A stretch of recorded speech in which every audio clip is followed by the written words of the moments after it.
ಸೂತ್ರಭಾಷ್ಯ ಕೃತೌ ವಂದೇ ಭಗವಂತೌ ಪುನಃ ಪುನಃ. ನಮಃ ಶ್ರೀ ಶಂಕರಾಯ.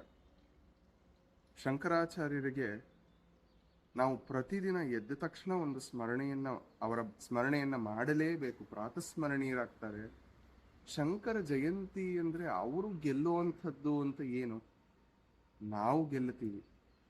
ಅವರು ಎಲ್ಲವನ್ನೂ ಗೆದ್ದಿರುವಂತಹವರು, ಇವತ್ತಿಗೂ ರಾರಾಜಿಸುತ್ತಿರುವಂತಹವರು, ಶೋಭಾಯಮಾನವಾಗಿರುವಂತಹವರು, ಇವತ್ತಿಗೂ ಜಗದ್ಗುರು ಅಂತ ಇರುವವರು ಒಬ್ಬರೇ ಶಂಕರಾಚಾರ್ಯರು. ಹೇಗಿದ್ದಾರೆ ಅವರು? ಭೌತಿಕ ಶರೀರ ಇಲ್ಲ ಅಂದ್ರೆ ಹತೇಶು ದೇಹೇಶು ಗುಣಾಧರಂತೆ ಅಂತ ಹೇಳೋ ಹಾಗೆ ಶಂಕರರದ್ದು ಅಷ್ಟೇ.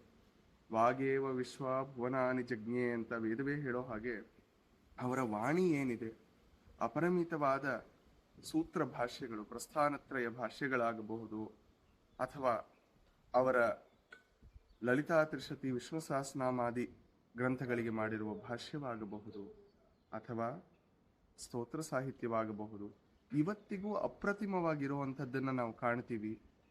ಅಂತಹ ಶಂಕರರ ವಾಣಿಯ ಮೂಲಕ ಎಲ್ಲವನ್ನೂ ಅವರು ಗೆದ್ದು ಬಿಟ್ಟಿದ್ದಾರೆ.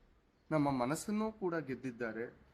ನಮಗೆ ಮುಕ್ತಿ ಮಾರ್ಗಕ್ಕೆ ಅವರು ಒಂದು ದರ್ಶನವನ್ನ ಕೊಟ್ಟಿದ್ದಾರೆ. ಗಮನ ನಮ್ಮದು, ಅದು ನಾವು ಮಾಡಿದರೆ ಅಷ್ಟೇ ಕೆಲಸ. ದಾರಿ ಗೊತ್ತಿದೆ, ದೂರ ಗೊತ್ತಿದೆ, ಪಯಣ ಒಂದೇ ನಮ್ಮದು ಅಂತ ಹೇಳೋಕ್ಕೆ ಇಷ್ಟಪಡ್ತೀನಿ. ಅಂತಹ ಶಂಕರರಿಗೆ ಪದೇ ಪದೇ ಪದೇ ನಮಸ್ಕಾರಗಳನ್ನ ಹೇಳೋಣ. ಶಂಕರ ಜಯಂತಿಯ ಶುಭಾಶಯಗಳು.